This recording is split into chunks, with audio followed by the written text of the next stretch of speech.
Hello and welcome to the Arizona Wildcats postgame show. I'm Michael Lev with the Arizona Daily Star. I'm here at Martin Stadium in Pullman, Washington, where the Arizona Wildcats lost to the Washington State Cougars 69-28 on Saturday night. There's not a lot of in-depth analysis that I can offer you after a game like this. Obviously, Arizona wasn't prepared. They were exposed by a superior club that plays a very specific style of play. If you're not able to generate a pass rush with 3 or 4 guys, if you're not able to cover for long stretches, Washington State's going to make you look bad, and that's exactly what happened tonight. Did get a chance to speak with Tony Fields, Khalil Tate, and Kevin Sumlin after the game. I'll try to summarize some of their comments for you. The main message that I got from the players and from Coach Sumlin was that, yeah, tonight was a bad night. There's really nothing we can do about it now. Our season boils down to one game, and that game is next week against Arizona State. There's still a lot that Arizona can accomplish by winning that game. ASU lost tonight at Oregon, so they're out of the Pac-12 South hunt as well. The game doesn't really hold any meaning for them other than the fact that it's the rivalry game for Arizona. If they win, they make a bowl game. If they don't, they don't.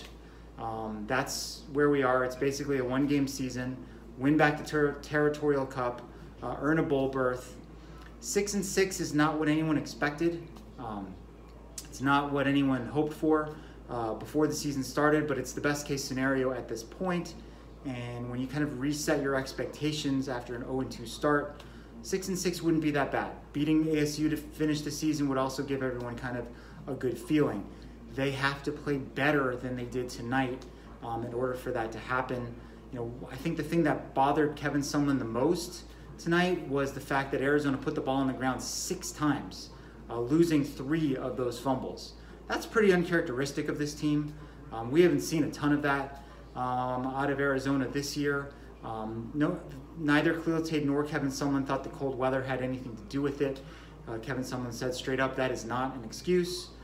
So ball security is going to be a big issue. I mean, this team has kind of thrived on turnovers the last couple of years, and when they've lost that battle, they've usually lost the game. So that's obviously going to be a big focal point for this week. They did not tackle well. They didn't cover well. They didn't rush the passer well. There really wasn't anything defensively that you could hang your hat on in this game. ASU is going to be a different beast. They have a great running attack with Benjamin. They have a big NFL caliber wide receiver in N'Keal Harry. And they have a pretty savvy and mobile quarterback in Manny Wilkins. He's not going to sit back in the pocket like Gardner Minshew and kind of tear you apart. He's liable to run, liable to maybe make some more plays on the move.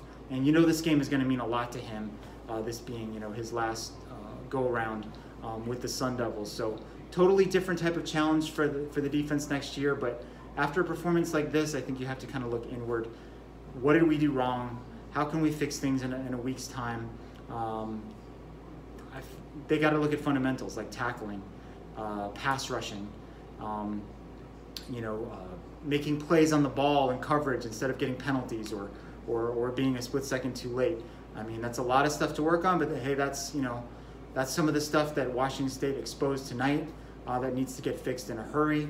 The task is going to be even more difficult because Scotty Young Jr. is going to miss the first half of the Arizona State game after getting ejected for targeting late in this game, in the fourth quarter. In fact, those are the rules. If you get ejected in the second half of the game, you have to sit out the first half of the next one. That's kind of a big blow. Their secondary is a lot better, generally speaking, when Scotty is in it. On the offensive side of the ball, I'm actually kind of encouraged by the way Khalil Tate played and looked tonight. I mean, I know the results don't show it. He did throw an interception. He also bobbled a snap, and that resulted in an ugly-looking intentional grounding penalty, but he moved really well. He threw the ball well. He threw 4 touchdown passes. He had a season-long 33-yard run.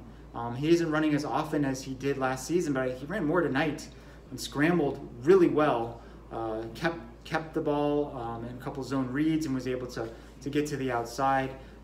He looked fast. He looked healthy. I think that's a good sign going into next week. Third phase of the game, special teams, really not good tonight. That play where Cedric Peterson couldn't field the pop-up kickoff was an absolute killer. The score was 34-14 at that point. If Arizona had been able to score, all of a sudden it's a 2-score game.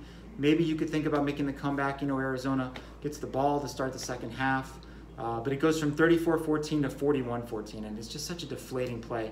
I asked Kevin Sumlin about it afterward. He said that Washington State had shown that on film the previous week. Cedric or whoever is in that situation is supposed to simply, catch the ball, communicate, figure out what's going on, catch the ball. The problem doesn't happen. Obviously, Arizona will not get caught off guard in that same manner next week if it happens again.